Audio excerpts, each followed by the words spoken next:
It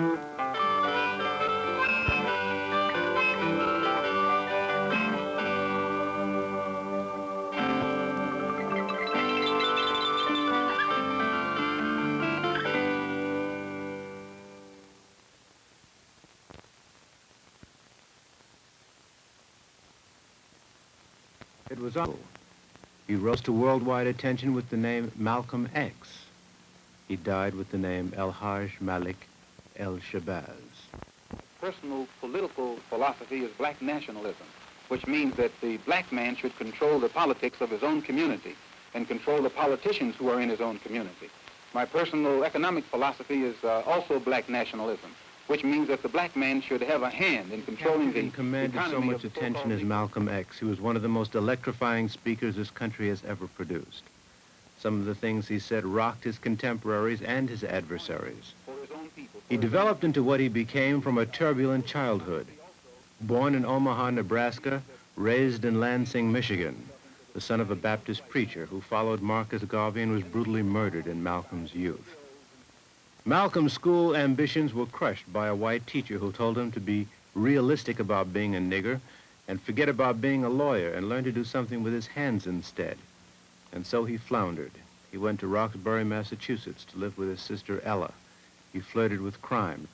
He got a job on the railroad, washing dishes, loading supplies, and selling sandwiches.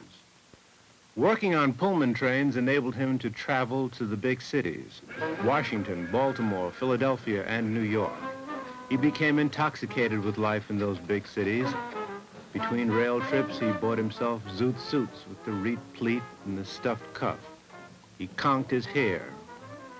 He settled in Harlem finally and began associating with a very fast crowd in that town. He started smoking reefers, selling drugs, selling women. He started using cocaine and he developed a habit. He drifted lower and lower and he was finally arrested on a robbery rap. In January of 1946, at 21 years of age, he was sentenced to 8 to 10 years in prison. Big Red, as he was known, started his life in the Charlestown State Prison. It was the same year that Jackie Robinson was becoming the first black man to play Major League Baseball, an event that Malcolm and his fellow inmates celebrated behind bars.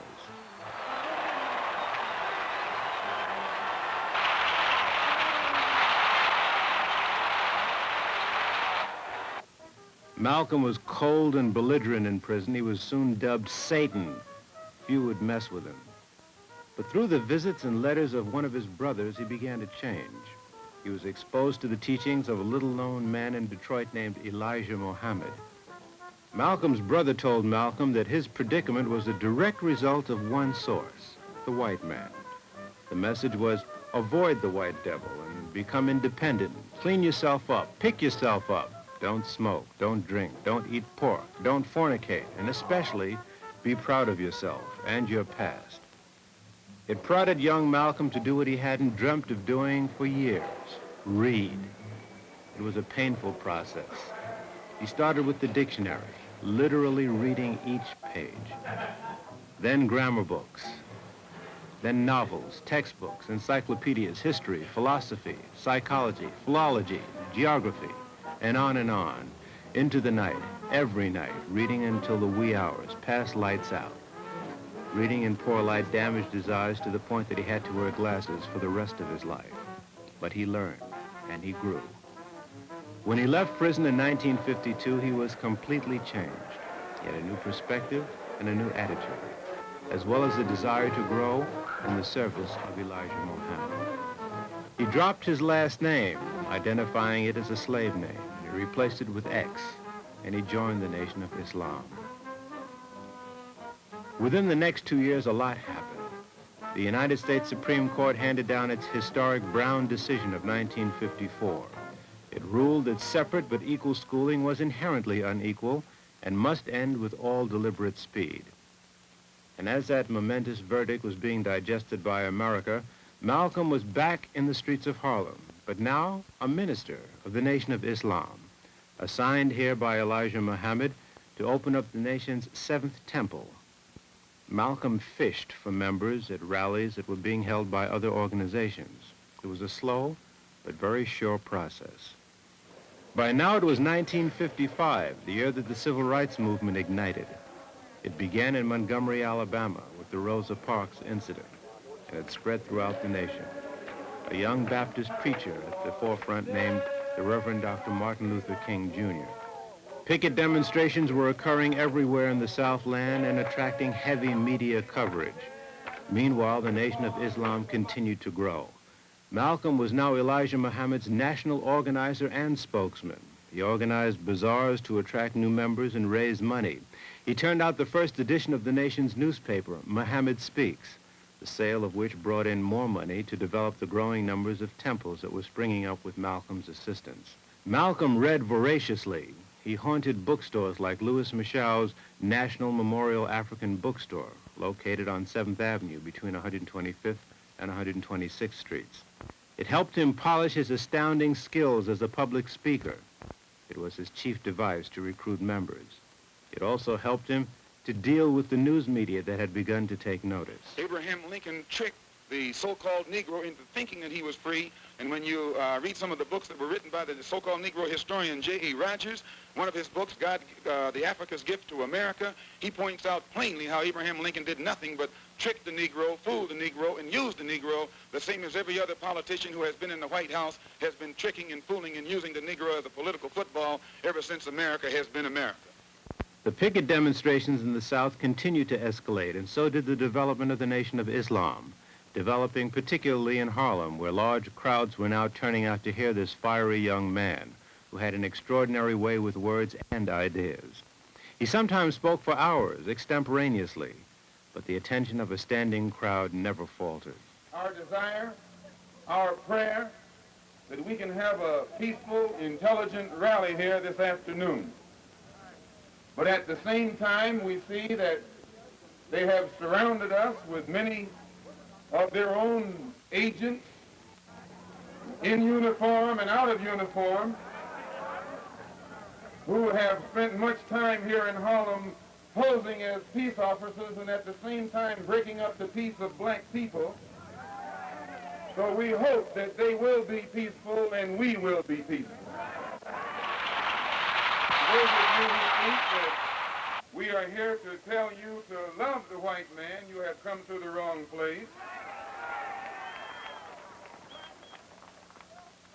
And those of you who think that you perhaps came here to hear us tell you to turn the other cheek to the brutality of the white man, I say again, you came to the wrong place.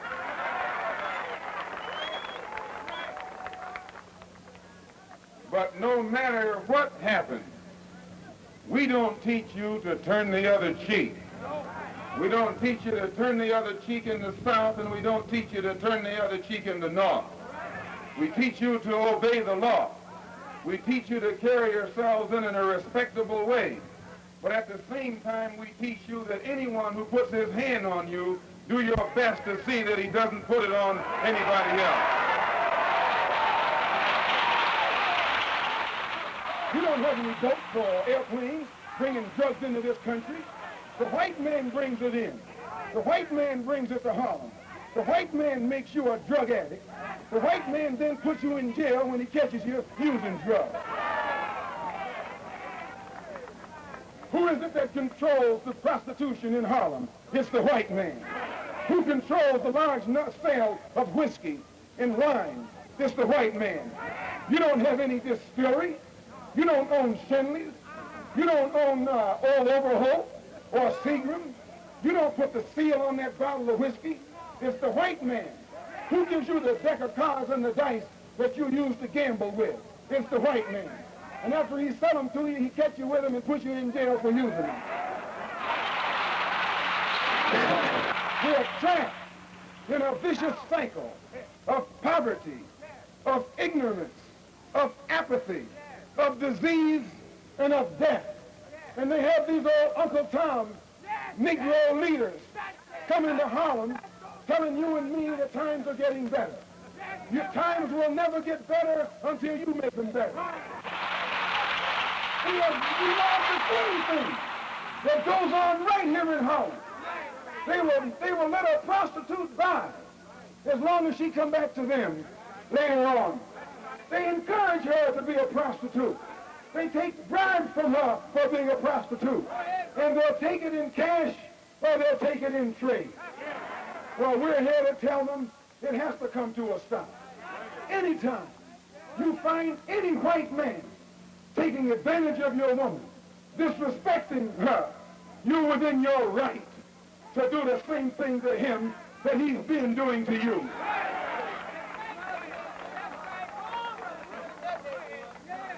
You can't take a white woman in a white neighborhood. You can't grab a white woman in a white neighborhood. You can't even walk through a white neighborhood with a white woman. Well, what do you look like letting this blue-eyed thing walk around here with our women? Comes to biting the enemy of America, you'll bite just like that. Whether he tell you to bite in Korea or bite in Berlin or bite in the South Pacific. As soon as he says stick 'em, you'll bite anybody he point the finger at. But right here in this country, under your nose, with two-legged white dogs, sticking four-legged dogs on your and my mother, you and I don't know how to bite. Sticking dogs on your and my sister, and you and I don't know how to bite. Sticking dogs on our children and dogs on our babies, and you don't know how to bite. You can't bite nor bark until the white man say bark or bite. In the South, you are segregated by that dog. In the North, you integrated with this dog. And it's no different. I hope you're not getting too wet.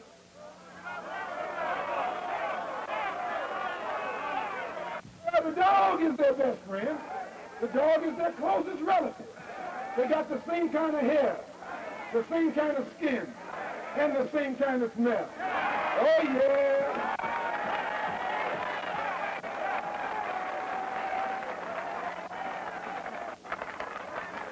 And Adam Clayton Powell knows it. He knows you can send him to Washington or you can send him to Puerto Rico. And because he knows it, he speaks with a loud voice, like a black man. And when he speaks with a loud voice like a black man, the white man calls him a racist. Says he sounds too much like a Muslim.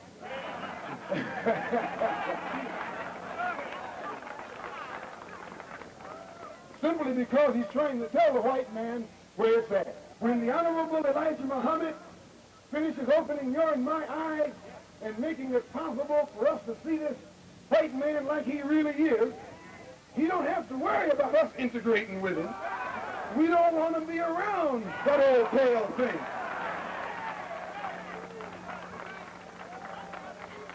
We don't want to be around that old pale thing. We don't want to integrate with that old pale thing. We don't want to sleep next to that old pale thing.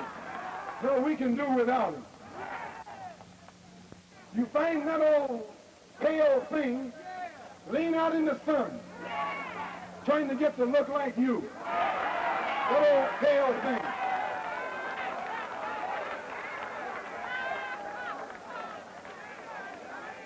You find him using man tans, trying to look like you. That old pale thing. That old sickly looking thing. And today we see him like he is. There was a time when we used to drool in the mouth over white people. We thought they were pretty because we were blind. We were dumb. We couldn't see them as they are. But since the Honorable Elijah Muhammad has come and taught us the religion of Islam, which has cleaned us up and made us so we can see for ourselves, now we can see that old pale thing to look exactly as he looked. Nothing but an old pale thing. The news media found Malcolm both frightening and irresistible. He was hit with a constant stream of questions from every quarter on most any subject involving race. He was pitted in several broadcast debates with black leaders and white. Some white reporters, however, learned from listening to Malcolm. This was one of the things that always shook me about Malcolm, is how fundamentally American he was in his outlook and his aspirations, despite his basic quarrel with American society. Because after all, what was his quarrel with American society? His quarrel with American society was the fact that the black man had been excluded from his rightful place. And, you know, there were a lot of small things about Malcolm that were so American, and this is something that the white man didn't understand. And after all he was asking for was a piece of the action for the black man. And the black man to be treated as a human being, and not as a cipher. And this, of course, is what this country is supposed to be all about.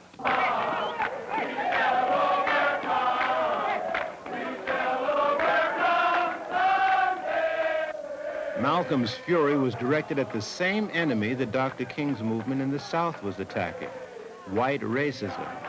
But they had different ideas about dealing with the violence of whites upon blacks. Well, I made this clear over and over again that my staff is absolutely committed to nonviolence. We have taught it, we have preached it, we have not encouraged violence at any point. We are not afraid. One who has the nerve to tie his own hands and then walk out and let a brute brutalize him. I have to respect him because he's doing something that I don't understand. What he's doing is beyond my power even to comprehend. It would be equivalent to putting handcuffs on me and putting me in the ring and telling me to fight Cassius Clay or Sonny Liston non-violently. I don't think I could do it. And whoever could do it, I have to, you know, power to you. But all I'm saying, sir, is this. Whenever you're dealing with an enemy, there must be some dialogue. You have to be able to communicate. You can't, and the medium of communication usually is language. You must speak the language that the other person understands. If you're speaking to someone who can speak only French, you can't speak German to him, or Italian, or Swahili.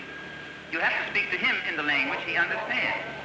When you're in Mississippi, speaking the language of morality, or the language of nonviolence, you're not communicating. You're talking a language that they don't understand. The two men stated widely different goals. Dr. King stated the determination to overcome racism and become integrated with white America. Malcolm said the Nation of Islam had opposite desires.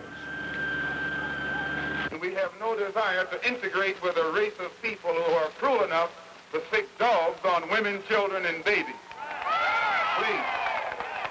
We don't want to have anything to do with any race of dogs, two-legged dogs, that will stick four-legged dogs on innocent, harmless women, children, and babies. Mass media had by now labeled the Nation of Islam the Black Muslims. When John F. Kennedy became president in 1960, Malcolm had attained national stature. Everywhere the Muslims went, the police were sure to go, with reporters not far behind. They called whites devils. They said they wanted to separate from them and be independent. The Muslims openly admitted that many of their number were rehabilitated criminals and drug addicts.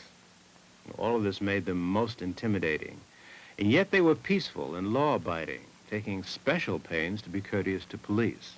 But several police agencies were watching the Muslims closely. The U.S. Justice Department also had them under surveillance. Attorney General Robert F. Kennedy admitted it. Well, I would say generally throughout the country, because of the pronouncements of some of their leaders, it's a matter that we are watching for any violation of the law, of the federal law. It's a matter that is being watched at the present time by the Department of Justice. In January of 1963, a few Muslims were arrested while selling newspapers and charged with brutality against police. Malcolm led a quiet vigil outside the Manhattan Criminal Court building at 110 Center Street, and he reiterated his position to the press on their right to self-defense, especially in these violent times. It's not a case of taking militant action against the police department. As I said earlier, we obey the law. We respect the law more than many of the police officers do. As Mr. Muhammad has reformed more lawbreakers, he has rehabilitated more Negroes with criminal tendencies than the police department itself has. And the Muslims in Harlem have done more to bring about respect of law and order than the police department in Harlem has. And I've had police officials in New York City at the top level admit this. So it's not a case of taking militant action against any police. It's a case of letting the police and anyone else who's involved know that we are human beings, we are men, and we will stand like men and defend ourselves like men. I understand that you were riding next to the president's car when the assassination took place. You did not see the person who fired the shot? No, sir. It was back over my right shoulder. In the wake of the tragedy, Malcolm was among the many national figures who were sought after for reactions to the assassination. Malcolm said it was a case of the chickens coming home to roost. Many misinterpreted the remark and were outraged. On December 4, 1963, Elijah Muhammad did something that Malcolm never dreamt would happen. This statement is from Messenger Elijah Muhammad, the leader of the Muslims in America. Minister Malcolm Shabazz, addressing a public meeting at Manhattan Center in New York City on Sunday, December the 1st, did not speak for the Muslims when he made comments on the death of the president, John F. Kennedy. He was speaking for himself and not Muslims in general. And Minister Malcolm has been suspended from public speaking for the time being.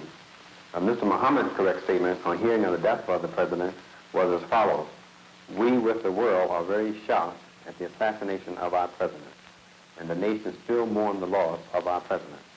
And he has said that it seems that every president who speaks out on behalf of the Negro has been assassinated, from Lincoln to President Kennedy.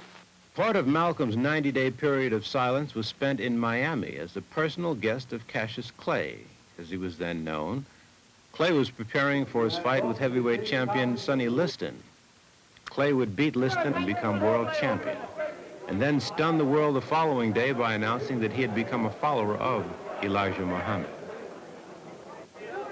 Soon after, the new champion came to New York and was shown around the United Nations by his friend Malcolm X.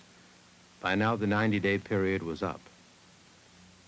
Malcolm X, may I call you that? Certainly. Malcolm X, I want to talk with you briefly about your affiliation with Cassius. How long have you known him? About 3 years. And have you been advising him as far as his religious affiliations are concerned? Well, no, I don't give advice to anyone. He's my brother and my friend. I express what I know and understand around him, but he has a mind of his own and understanding of his own. Did he feel that, he tells me that he felt that his affiliation with the Muslim religion had a great deal to do with his winning? Yes, as a follower of the Honorable Elijah Muhammad in the religion of Islam, it definitely had everything to do with his victory. It gave him the confidence that was necessary to be the winner. Malcolm X, you were involved in a controversy some months ago with your leader. Is that over? Well, I've been silent for the past 90 days because of some statements I made concerning the President of the United States, which were distorted. They were distorted? And yes. What did you say, Malcolm? Well, I said the same thing that everybody says, that his assassination was the result of the climate of hate. But only I said the chickens came home to roost, which means the same thing.